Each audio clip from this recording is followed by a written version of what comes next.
উচ্ছে লবণ হলুদ লঙ্কা গুঁড়ো মাখিয়ে রেখেছি, নরম হয়ে গেছে। এবারে আমি তেলের মধ্যে দিয়ে দেবো।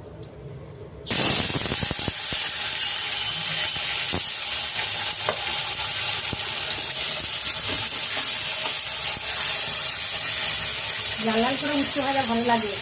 হ্যাঁ, উচ্ছেগুলো খুব সুন্দর, ফ্রেশ টাটকা উচ্ছে একদম। টাটকা কচি উচ্ছে তো, একদম টাটকা উচ্ছে। হ্যাঁ। দেখুন বন্ধুরা, দেখুন।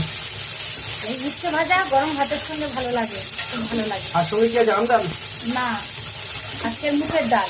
তো মুগের ডালে আম দিলে তো অ্যাসিড করে, তা মুগের ডাল, উচ্ছে ভাজা, 2 রকম বেগুনি, পাঁপড় ও, ভাজা। আজ তো হনুমান পূজা না, হনুমান জয়ন্তী। হ্যাঁ, আজ তো রামনবমী। রামনবমী, হনুমান পূজা, আজকে তো খেতে হয় নিরামিষ।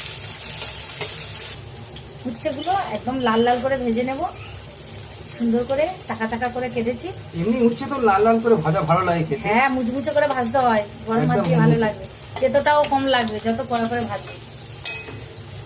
আমার উচ্ছেগুলো লাল লাল করে ভাজা হয়ে গেছে, এবার তুলে নেবো। দেখুন বন্ধুরা, এরপরে ভাজলে আরো ভালো লাগবে না। কি সুন্দর লাগছে দেখো।